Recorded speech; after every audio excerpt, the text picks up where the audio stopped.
ان حالات کے اندر عورت کو جائیداد میں حصے دار بنایا گیا، بیوی کے طور پر، بیٹی کے طور پر، ماں کے طور پر یا بہن کے طور پر، کچھ صورتوں میں تو اس کو حصے دار بنایا گیا،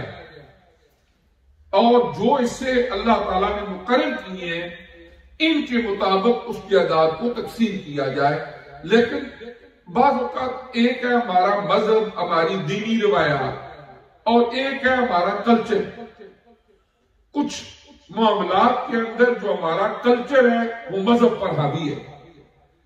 ہمارا کلچر کیا بن چکا ہے کہ بیٹیوں کو جائیداد میں سے حصہ نہیں دیا جاتا۔ آج تک ایسا نہیں ہوا کہ بیٹے نے معاف کر دیا ہو، ہمیشہ بیٹیاں ہی معاف کرتی ہیں، ان سے کسی نہ کسی طریقے سے ایموشنل دباؤ ڈال کے ان سے معاف کروا دیا جاتا ہے۔ اور بعض وقت ایسا بھی ہوتا ہے کہ ان کی حالت بھی فائنینشیل اچھی نہیں ہوتی لیکن بیچاری مجبور ہوتی ہیں۔ تو مسئلہ یہ ہے کہ اگر کوئی آدمی ان کا ہاتھ رکھ لیتا ہے، دنیا میں ہو سکتا ہے تھوڑی سی زیادہ عیش کی زندگی گزار لے گا، لیکن ان کا حق دوسرے لفظوں میں پیٹ میں جہنم کی آگ ڈالنے کے برابر۔ قرآن پاک میں یتیموں کے حوالے سے جب اللہ تعالیٰ نے ان کے حقوق کا ذکر فرمایا تو وہاں پر یہ بات ارشاد فرمائی گئی کہ جو یتیم ہے، اگر کوئی بندہ ان کا مال کھاتا ہے تو گویا وہ اپنے پیٹ میں آگ کے انگارے ڈال رہا ہے۔ تو اس طرح جو آدمی فوت ہو گیا، اللہ تعالیٰ نے جو زندگی میں اس کو مال و دولت عطا فرمایا، اس کی تقسیم کا طریقہ کار یہ ہوا کہ سب سے پہلے اس کے لیے جو تجہیز و تکفین کے، فیونرل کے جتنے انتظامات ہیں اس کے مال میں سے کیے جائیں۔ اگر باقی کسی ذریعے سے کوئی نہ کرے تو پھر اسی میں سے کیے جائیں۔ نمبر 2، اگر اس نے زندگی میں لون لیا ہوا ہو تو وہ قرض اسنا واپس کیا جائے۔ نمبر 3، اگر اس نے ول لکھی ہوئی ہو تو میکسیمم 1/3 جو اس کی ٹوٹل جائیداد کا بنتا ہے اس میں سے وہ وصیت اور وہ ول جاری ہوگی۔ اور چوتھے نمبر پر باقی جتنا مال بچ گیا ہے، علم الفروض اور علم الوراثت جو اللہ کریم نے جس کے اصول و مبادیات قرآن میں بیان فرمائے، ان کی مزید تشریحات احادیث میں ہیں، اور اس موضوع پر باقاعدہ طور پر درس نظامی میں پڑھائی جانے والی مثلا السراجی اور دیگر باقاعدہ کتب ہیں کہ جن کا موضوع ہی جائیداد کی تقسیم کے مسائل ہیں۔ تو اگر خود نہ پتا ہو تو جس طرح باقی معاملات پوچھے جاتے ہیں، اسی طرح پوچھ کے اس کے مطابق جس کا جو حق بنتا ہے اس کو دیا جائے۔ انصاف کے بھی تقاضے پورے ہوں گے، اللہ کے حکم کی تعمیل ہوگی، بندہ دنیا میں بھی سرخرو ہوگا اور آخرت میں بھی سرخرو ہوگا۔ اللہ تبارک و تعالی مجھے بھی آپ کو بھی سمجھنے کی عمل کی توفیق دے۔ وآخر دعوانا الحمدللہ رب العالمین۔